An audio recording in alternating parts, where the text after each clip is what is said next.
हे friends, welcome back. आज इस video में हम लोग नॉफ्टी या इन्फोएज के करंट चार्ट पैटर्न के बारे में डिटेल में बात करने वाले हैं कि करंट चार्ट और फिनेंशियल्स के बेसिस पे कंपनी के शेयर को खरीदना चाहिए, बेचना चाहिए या होल्ड करना चाहिए शॉर्ट टर्म और लॉन्ग टर्म के लिए। ये वीडियो यूट्यूब के एक रिक्वेस्ट के द्वारा मैं बना रहा हूँ। अगर आप भी चाहते हैं किसी और कंपनी का वीडियो डिटेल एनालिसिस के साथ तो नीचे कॉमेंट में आप लिख सकते हैं, मैं उसके ऊपर भी वीडियो बनाने की पूरी कोशिश करूंगा। तो चलिए सीखते हैं एक साथ।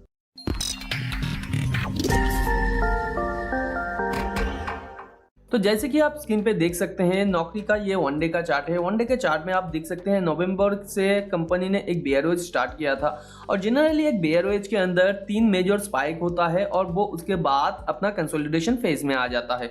तो इसने 3 स्पाइक किया है। अगर हम लोग इस स्पाइक को कंसीडर करें जो कि बहुत ही छोटा है और अपना जो ट्रेंड लाइन है उसे ज़्यादा ब्रेक नहीं किया है, तो ये 4 स्पाइक हो जाता है। और अगर हम लोग इसे छोड़ दें तो 3 स्पाइक हो जाता है मेजर। और उसके बाद कंपनी का शेयर प्राइस कुछ देर तक ऊपर आया और यहाँ पे डबल बॉटम क्रिएट कर रहा है। और यहाँ पे ये जो डबल बॉटम क्रिएट कर रहा है ये भी एक इंटरेस्टिंग फॉर्मेशन के साथ यहाँ पे आया है, एक स्पाइक और एक चैनल के थ्रू। आप यहाँ पे देख सकते हैं कंपनी का शेयर प्राइस लगातार नीचे आने के बाद यहाँ पे पहली बार इसने जो है ट्रेंड लाइन को ब्रेक किया है और उसके बाद एक छोटा सा पुल बैक किया है और उसके बाद लगातार इसने एक चैनल के थ्रू मूव किया है ऊपर की तरफ, जिसे हम लोग बुल ओएज भी कहते हैं।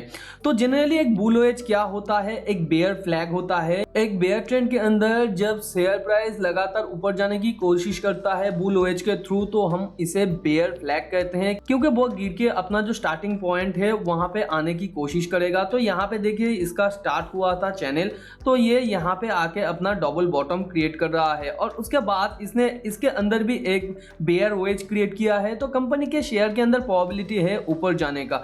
और हम लोग जानते हैं जब कोई भी स्टॉक का फंडामेंटल सही हो और उसके साथ साथ कंपनी का शेयर प्राइस बहुत दिनों से गिर रहा हो और एक डबल बॉटम से वो ऊपर जाने की कोशिश कर रहा हो, तो यहाँ पे एक अच्छा खासा स्विंग ट्रेडिंग का अपॉर्चुनिटी होता है, लॉन्ग टर्म बाइंग का अपॉर्चुनिटी होता है। और कंपनी का शेयर प्राइस यहाँ पे बहुत दिनों से बेयर ट्रेंड के अंदर था और यहाँ पे कुछ देर ऊपर जाने के बाद इसने नीचे आके फिर से यहाँ पे डबल बॉटम को क्रिएट किया है। तो इसके बेसिस पे कंपनी के शेयर को क्या हमें स्विंग ट्रेडिंग के लिए अभी कंसीडर करना चाहिए? तो उसके लिए हम लोगों को थोड़ा और डेटा देखना पड़ेगा कि कंपनी का जो प्रीवियस ट्रेंड था वो कैसा था। तो अगर हम लोग देखें यहाँ पे तो कंपनी का जो शेयर प्राइस है वो पिछले कई टाइम से एक लॉन्ग टर्म बुल ट्रेंड के अंदर था और ये जो बुल ट्रेंड था ये 2 लेग का फॉर्मेशन था, यानी ये 2 लेग के अंदर एक स्पाइक ऊपर गया और दूसरा स्पाइक ऊपर गया, फिर ये नीचे आने की कोशिश कर रहा है। और इस 2 लेग के अंदर भी जो ट्रेंड काम कर रहा था वो मल्टीपल स्पाइक फॉर्मेशन का ट्रेंड काम कर रहा था। यहाँ पे आप देख सकते हैं और उसके साथ यहाँ पे आप देख सकते हैं और ये जनरली 3 स्पाइक के अंदर खत्म हो जाता है। तो यहाँ पे भी सेम हुआ था। और ये जो मैं 2 लेग करेक्शन बोल रहा हूँ ये ऊपर बुल की तरफ भी हो सकता है, बेयर की तरफ भी हो सकता है।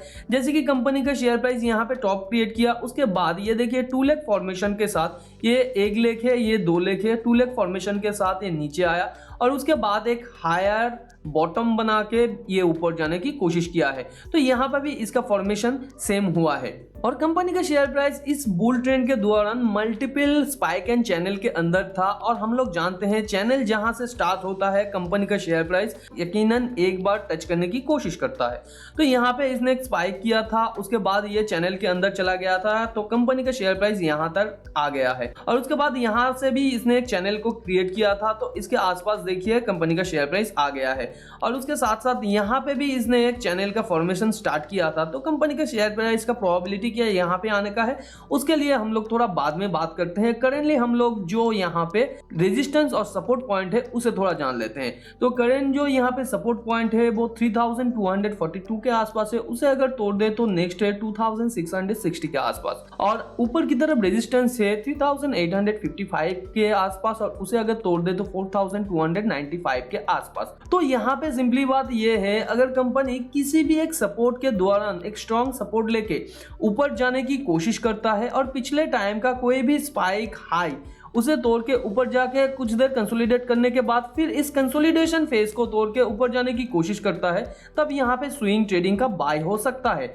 यानी कि कंपनी का शेयर प्राइस यहाँ पे फ्लोट कर रहा है तो ये ऊपर इस स्पाइक के ऊपर जाके यहाँ पे जाके अगर कंसोलिडेट करता है और फिर ये ऊपर जाने की कोशिश करता है इस स्पाइक से, तो यहाँ पे हम लोगों के लिए एक अच्छा खासा स्विंग पॉइंट होगा। उससे पहले कंपनी के शेयर के अंदर स्विंग ट्रेडिंग करना थोड़ा खतरनाक हो सकता है, क्योंकि कंपनी का शेयर प्राइस लगातार एक बेयर ट्रेंड के अंदर था। और इसके साथ साथ कंपनी का हम लोग कुछ और डेटा भी चेक करेंगे। उससे पहले हम लोग निफ्टी के बारे में थोड़ा बात करते हैं।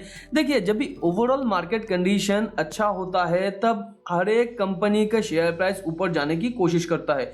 मोस्ट ऑफ द केसेस में मोर देन 90% कंपनी का जो शेयर प्राइस है वो ऊपर जाने की कोशिश करता है। मगर जब ओवरऑल मार्केट कंडीशन खराब होता है तब अच्छा से अच्छा कंपनी का भी शेयर गिर सकता है, वो हम लोग जानते हैं। तो करंट सिचुएशन में अगर निफ्टी के बारे में बात करें तो निफ्टी करेंटली ओवर वैल्यूड मुझे लगता है, क्योंकि ये लगातार एक बुल ट्रेंड के बाद ये थोड़ा सा नीचे आने की कोशिश किया है यहाँ पे 3 स्पाइक के दौरान चैनल के थ्रू, और उसके बाद ये ऊपर जाने की कोशिश कर रहा है। मगर ये एक स्ट्रॉन्ग ट्रेंड नहीं है, क्योंकि यहाँ पे आप देख सकते हैं ये थोड़ा सा स्पाइक करता है और बहुत बड़ा यहाँ पे पुल बैक करने की कोशिश करता है। और यहाँ पे आप देख सकते हैं फर्स्ट जो पुल बैक है उससे सेकेंड पुल बैक कितना बड़ा है। तो जब भी कोई भी चार्ट का जो पुल बैक है वो पिछले से आगे का बड़ा होता है तो यहाँ पे यही प्रोबेबिलिटी ज्यादा रहता है कि उसका प्राइस ज्यादा नहीं बढ़ेगा और वो एक करेक्शन के फिराक में है।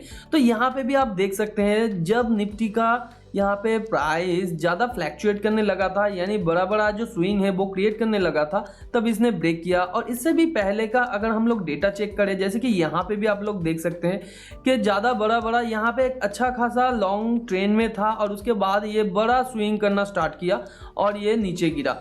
और उसके साथ साथ यहाँ पे अगर छोटा छोटा आप फॉर्मेशन देखेंगे तो यहाँ पे भी सेम केस हुआ है और हर एक चार्ट के अंदर आपको ये देखने को मिल जाएगा, जैसे कि आप यहाँ पे भी देख सकते हैं। और अगर करंट सिचुएशन के बारे में बात करें तो 2020 के एंड के आसपास इसने नीचे आने की कोशिश किया है और उसके साथ ये जो अपने पिछले टाइम का जो हाई है वहां तक जाने के लिए बहुत ज्यादा यहाँ पे मेहनत कर रहा है। तो जनरली एक स्ट्रॉन्ग ट्रेंड ऐसा नहीं होता है, एक वीक ट्रेंड का ये फॉर्मेशन हो रहा है। तो आने वाले टाइम पे ये लगातार एक कंसोलिडेशन फेज के अंदर हो सकता है।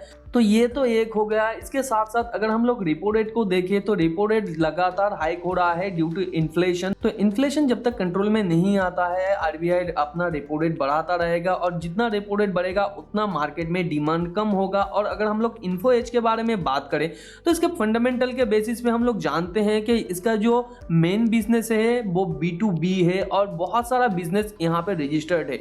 तो आने वाले टाइम पे अगर ज़्यादा यहाँ पे रेट हाई होता है रेपो तो यहाँ पे बिजनेस में भी इफेक्ट पड़ेगा, क्योंकि इनके अंदर जो रजिस्टर्ड बिजनेस है उनके अंदर इफेक्ट आएगा तो इसके कोर बिजनेस के अंदर भी इफेक्ट आएगा। तो करंट सिचुएशन में इसका जो क्वार्टर ऑन क्वार्टर रिजल्ट है उसको थोड़ा हम लोग देख लेते हैं कि क्या हो रहा है यहाँ पे।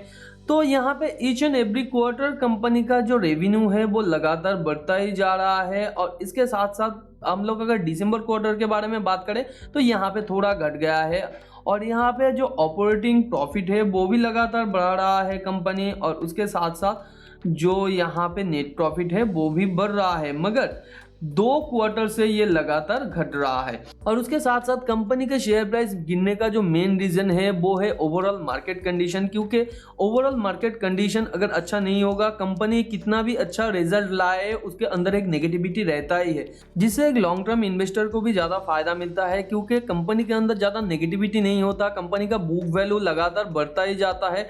और यहाँ पे ओवरऑल मार्केट कंडीशन की वजह से कंपनी का जो ओवर वैल्यूड स्टॉक है वो धीरे धीरे अपने ओरिजिनल वैल्यूएशन पे आ जाता है या उसका वैल्यूएशन थोड़ा सही प्राइस में आ जाता है, तो वहां पे खरीदने का बेस्ट अपॉर्चुनिटी भी बनता है। तो मुझे यही लगता है कि ओवर द नेक्स्ट 2 या 3 क्वार्टर्स आरबीआई अपना रेपो रेट बढ़ा सकता है ड्यू टू इन्फ्लेशन। तो मुद्दा मामला यही है, अगर आप एक लॉन्ग टर्म इन्वेस्टर हैं तो किसी भी कंपनी के अंदर करेंट सिचुएशन के बेसिस पे ज्यादा पोजीशन मत लीजिए या आप एवरेज करने की कोशिश ज्यादा मत कीजिए, क्योंकि इन्फ्लेशन की वजह से मार्केट के अंदर और भी नेगेटिविटी आ सकता है, जिससे कि शेयर का प्राइस अच्छे कंपनीज का आपको और भी अच्छा वैल्यूएशन पे मिल जाएगा। और अगर करंट सिचुएशन में इस कंपनी के अंदर हम लोग स्विंग ट्रेडिंग के बारे में बात करें तो यही मेरा मानना है, अगर कंपनी का शेयर प्राइस यहाँ पे कुछ देर तक कंसोलिडेट करके फिर से ऊपर जाने की कोशिश करता है और यहाँ पे सस्टेन करने के बाद फिर ऊपर जाने की यह कोशिश करता है तो यहाँ पे खरीदने का बेस्ट अपॉर्चुनिटी आपको मिलेगा। और उसके साथ साथ मल्टीपल यहाँ पे स्विंग पॉइंट है जहाँ पे आप अपना टेक प्रॉफिट ले सकते हैं। तो ये कंपनी अगर बुल ट्रेंड के अंदर आने वाले टाइम पे आता है तो लगातार ये मल्टीपल आपको अपॉर्चुनिटी दे सकता है। तो कंपनी के क्वार्टर ऑन क्वार्टर रिजल्ट को ट्रैक करते रहिए और इसका जो चार्ट पैटर्न है उसे भी ट्रैक करते रहिए। और ये जो सारा चार्ट पैटर्न है मैं टेलीग्राम चैनल के अंदर दे दूंगा और इस कंपनी के बारे में टाइम टू टाइम अपडेट भी वहां पे दिया जाएगा। तो अगर आप टेलीग्राम चैनल को अभी तक ज्वाइन नहीं किया है तो नीचे डिस्क्रिप्शन पे लिंक दिया हुआ है, आप जाके ज्वाइन कर सकते हैं। क्योंकि अगर कोई अपॉर्चुनिटी सडनली इमर्ज होता है तो वहां पे ही पहले अपडेट दिया जाता है, क्योंकि वीडियो बनाना बहुत ज्यादा टाइम कंज्यूमिंग हो जाता है और वहां पे मैं काफी ज्यादा एक्टिव भी रहता हूं। तो आप जाके टेलीग्राम चैनल को ज्वाइन कर सकते हैं। इस तरीके का डिटेल एनालिसिस अगर आप किसी और कंपनी के बारे में चाहते हैं तो नीचे कमेंट में आप लिख सकते हैं, मैं उसके ऊपर भी वीडियो बनाने की पूरी कोशिश करूंगा। वीडियो अगर नॉलेजेबल लगा तो वीडियो को लाइक एंड शेयर कीजिए आपके उन फ्रेंड्स एंड फैमिली के साथ जो फाइनेंस और स्टॉक मार्केट में इंटरेस्ट रखते हैं। चैनल को सब्सक्राइब नहीं किया है तो चैनल को सब्सक्राइब करके बाजू में जो बेल आइकन है उसे भी हिट कर दीजिए ताकि नए वीडियो का नोटिफिकेशन आप लोगों को तुरंत मिल सके। मिलते हैं अगले वीडियो पर, तब तक के लिए अपना बहुत ज्यादा ध्यान रखिए। Thanks for watching and happy investing.